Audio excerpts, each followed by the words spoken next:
અન્યાય વિરુદ્ધની આ સભા, પ્રતિકાર કરવા માટેનું આ સંમેલન અને સંમેલનમાં ઉપસ્થિત મારા મિત્ર, યુવા, તરવરિયા અને ક્રાંતિકારી ધારાસભ્ય ભાઈ શ્રી જિગ્નેશભાઈ, એવા જ આપણા સોમનાથના ધારાસભ્ય ભાઈ શ્રી વિમલભાઈ, પાર્ટીના ઉપાધ્યક્ષ અને હમણાં જે લોકસભા બહુ મજબૂતાઈથી લડ્યા, હામા પૂરમાં હામા પાણીએ લડ્યા એવા આપણા હીરાભાઈ જોટવા, અને જેણે પોલીસના મારને પણ એમ કીધું કે આ તમારો માર પણ મને ફૂલ જેવો જ લાગશે કારણ કે હું લોકોની લડાઈ લડું છું, આ પાલભાઈ કે જેને રાજકોટની પોલીસે, અને એનો હિસાબ કરવાનો બાકી છે, હજુ એ જે પણ પીઆઈએ કર્યું છે ને એનો હિસાબ કરવાનો છે, એવા પીઆઈએ ધોકેથી મારા તોય નક્કી કર્યું હતું કે હું ખેડૂતોની લડાઈ લડીશું, માર ખાઈશ, કારણ કે આ કોંગ્રેસી છે, સંઘી નથી કે માફી માંગે, આ કોંગ્રેસી છે. એવો અમારો ભાઈ લડવૈયો પાલભાઈ, અને એવા જ જેમના શરૂઆતમાં સ્વાગત ભાષણ કર્યું એવા આપણા જિલ્લા કોંગ્રેસના અધ્યક્ષ ભાઈ શ્રી કરશનભાઈ, શહેર કોંગ્રેસના અધ્યક્ષ ભાઈ શ્રી ઉપાધ્યાયભાઈ, આપ સૌ પીડિત પરિવારમાંથી બાલુભાઈ અહીંયા છે, અને એ લોકો હમણાં ત્રણેક મિત્રો ત્યાં આવ્યા હતા, રાહુલજીને મળ્યા. આ રાહુલજીને સાથે મારે તમારા ઘરે જ્યારે ઘટના બની ત્યારે રાહુલજીને લઈને આવવાનો જે ભૂમિકા કરવાની હતી ત્યારે મેં એ ભૂમિકા કરી હતી. ત્યારથી મને યાદ છે કે આ વિસ્તારની એ વખતના અત્યાચારની લડાઈ આજે પણ જારી છે. એ અત્યાચાર ક્યારેક કોઈકને બાંધીને મારવાનો હોય કે અત્યાચાર પછી લૂંટના નામની ફરિયાદ ન હોય.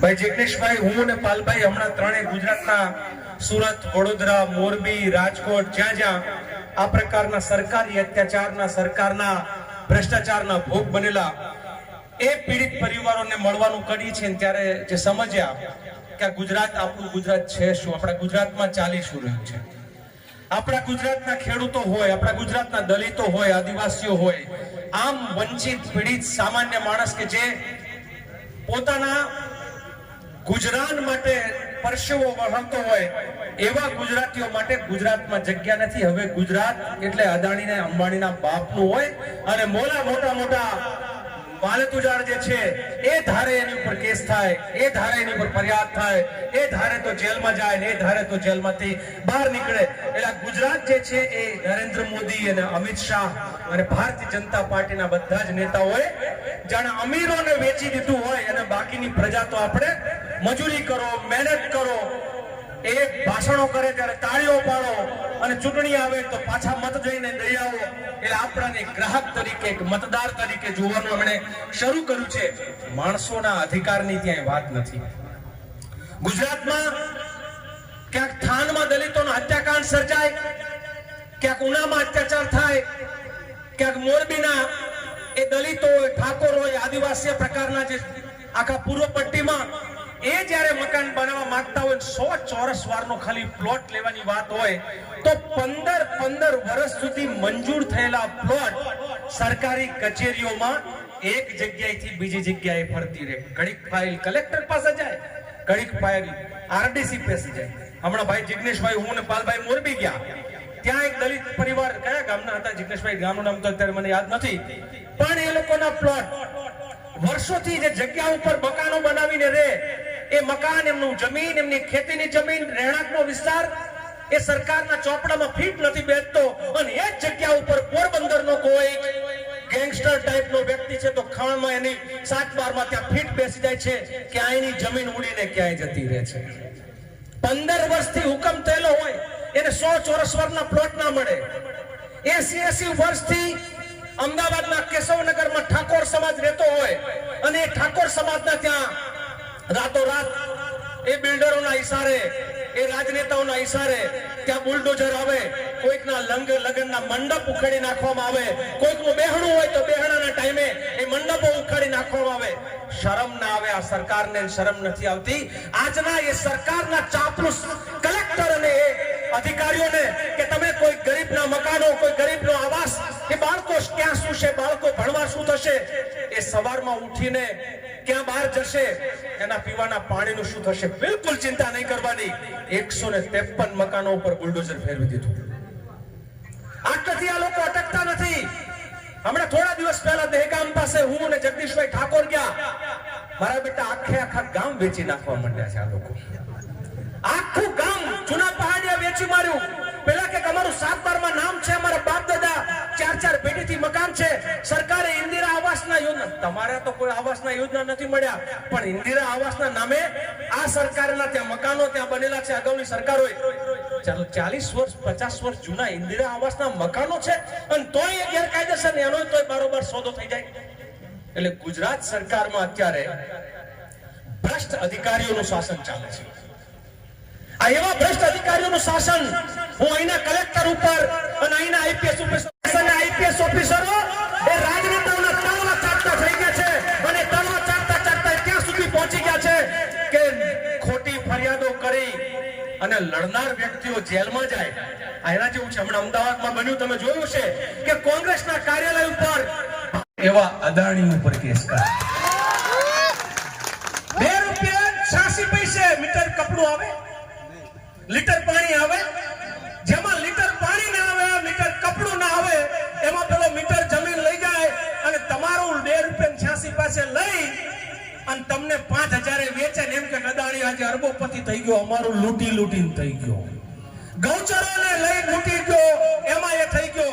અને ભાજપને અમે લોકો ચેલેન્જ કરીએ છીએ, હીરાભાઈ પણ અહીંયા છે, હું સૌને આખા ગુજરાતમાં જે ચેલેન્જ કરીએ છીએ અમે, તમે તમારામાં તાકાત હોય તો 30 વર્ષના કોંગ્રેસના નેતાઓના હિસાબ કરો અને એને કેટલું કમાણા શું કર્યા તમે અમારા ચોપડા તપાસો, અને તમે 30 વર્ષના ભાજપના નેતાઓ જે છે એને ભ્રષ્ટાચાર કરીને કેટલા બિલ્ડિંગો બનાવ્યા છે એની તપાસ કરો, પછી લૂંટારા કોણ છે નક્કી કરો. આ લૂંટારા નક્કી કરવા હોય તો આ રીતે નક્કી થાય. કા બારોબાર ફરિયાદ કરી દેવાથી લૂંટારા નક્કી ના થાય. મિત્રો, મારે છેલ્લી વાતમાં એટલું જ કહીશ, મકાનો પાડવાના ગરીબોના, જમીનો લૂંટવાની ગરીબોની, મારવાનું ગરીબોને, બધી જ ગુજરાતની આખી જે ઘટના છે એમાં અમીરો અને ચોક્કસ જ્ઞાતિઓ, ગરીબો અને બાકી બધું આખું ગુજરાત, આ બે વચ્ચેનો ભેદ છે. ભેદ સામેની આ લડાઈ છે. આ લડાઈ આપણે સમજવી પડશે આવનાર સમયમાં. હું ચોક્કસ કહીશ કે મહેશભાઈ મકવાણા અને સાથીદાર મિત્રો ઉપર જેમણે કેસ કર્યો છે, જેમ આજે આપણા 5 જણા હમણાં બહાદુર કોંગ્રેસના કાર્યકર્તાઓ આજે કોર્ટે જમાનત આપી.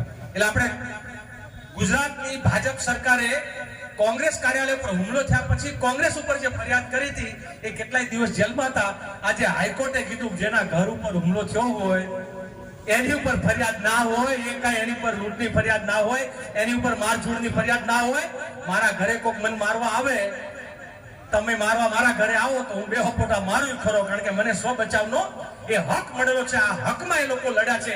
તો આવી લડાઈમાં લડેલા લોકો આજે છૂટ્યા છે, એટલે આપણા કોંગ્રેસના કાર્યકર્તાઓ માટે એક વખત જોરદાર તાળીઓ કે બહાદુરીની જેમ આવું અહીંયા થાય. કાલ ઉઠીને જરૂર પડે તો જેલમાં જવાની તૈયારી સાથે, આંદોલન કરવાની તૈયારી સાથે હીરાભાઈ જોટવાએ જે શરૂઆતમાં આહવાન આપ્યું છે કે લડશું પણ ઝૂકશું નહીં, લડશું પણ ઝૂકશું નહીં. પાલભાઈએ જે કીધું 3 વર્ષ, મને તો લાગે 3 વર્ષે નહીં. કેમ ખબર છે? કારણ કે ઉપર એમને 2 હાથમાં 2 કાંખમાં ઘોડી, એક નીતિશ કુમારની ઘોડી ને એક નાયડુની ઘોડી, આ 2 ઘોડી પર ચાલનારો નરેન્દ્ર મોદી અને એની સરકાર છે. એને 12 મહિના પૂરા ના થાય, અને 12 મહિના પૂરા ના થાય એટલે ભારતનો ગૃહમંત્રી ખુદ જેલમાં જાય, અને એ જેલમાં જાય એટલે ગુજરાતની સરકાર તરત ઠેબા ખાઈ લેઠી જાય, અને ત્યારે પછી કોંગ્રેસની સરકાર એટલે કે ગુજરાતની જનતાની સરકાર બને, અને ત્યારે ગુજરાતમાં લોકોનું શાસન આવશે, ભ્રષ્ટાચારીઓનું શાસન જશે. આની સામેની આ લડાઈ છે. આવી લડાઈ લડવા માટે અને ભારત માતાની જય. અમને તમને જોરથી કહું, આ પેલા ભાજપિયા બોલે બી ના બોલતા હો તમે, ખરેખ નેતા કી એમ નહીં. ભારત માતાની જય દિલથી બોલાય, નાભીમાંથી બોલાય, અને એવી ને જય બોલીએ 3 વખત સનાતન સંસ્કૃતિ વાળી. હું કહીશ બોલો ભારત માતા કી, તમારે 3 વખત જય બોલવાની. આ જયકારો છે કલેક્ટર કચેરીમાં જવો જોઈએ, આ જયકારો મુખ્યમંત્રીની કચેરી સુધી આઈબી દ્વારા પહોંચવો જોઈએ. બોલો ભારત માતા કી જય, 3 વખત બોલો ભારત માતા કી જય. હજુ જયકારો 3 વખત હડંગ જય જય જય. બોલો ભારત માતા કી જય. બીજી વાત તમને કહેવાની, પોલીસનો દંડો તોડે, સંઘી ભાજપીનો દંડો તોડે, એમનું કામ દંડા લઈને તોડવાનું ને આપણું કામ ઝંડા લઈને જોડવાનું. એટલે હું કહીશ કે વો ડંડે સે તોડેંગે, તમારે કહેવાનું કે હમ ઝંડે સે જોડેંગે. એમનો એક રંગો ઝંડો, દો રંગો ઝંડો બધાને તોડે, અને ભારત દેશનો ઝંડો, કોંગ્રેસ પાર્ટીનો ઝંડો, અને રાહુલ ગાંધી જે ભારત જોડો યાત્રા લઈ નીકળ્યા હતા, એમ આપણો તિરંગો ઝંડો દેશનો સૌને જોડે. એટલે હું એમ કહીશ કે વો ડંડે સે તોડેંગે, તમારે કહેવાનું હમ ઝંડે સે જોડેંગે. અને બીજો નારો કે उनके हाथ में डंडा वाड़ू, અને બીજું છે કે मेरे देश का झंडा तिरंगा नहीं चलेगा दो रंगा. दो रंगो झंडो કોનો હોય? दो रंगो झंडो કોનો હોય? ખડામાં બે રંગ વાળો લઈને ગળામાં પહેરીને કોણ નીકળે? ભાજપ વાળા નીકળે. કબીરે કહ્યું છે કે દો રંગાનો વિશ્વાસ ના કરાય. એટલે એમનો દો રંગો રાજનેતા હોય કે એમનો દો રંગો અધિકારી હોય, એની સામેની આ લડાઈ છે. અને એટલા માટે કહીશ વો ડંડે સે તોડેંગે, હમ ડંડે સે જોડેંગે, વો ડંડે સે તોડેંગે, હમ ડંडे से जोड़ेंगे. मेरे देश का झंडा तिरंगा नहीं चलेगा दो रंगा. આ દો રંગા સામેની લડાઈ આપણે બધાય સાથે મળીને લડીએ. કે બાબા સાહેબ આંબેડકર, કે મહાત્મા ગાંધી, કે જવાહરલાલ નહેરુ, કે આપણા સરદાર પટેલનું નામ ક્યાંય જે છે એ નીચું ના જાય, એ આપણી સૌની જવાબદારી છે. આપ સૌનો ખૂબ ખૂબ આભાર, ધન્યવાદ. જય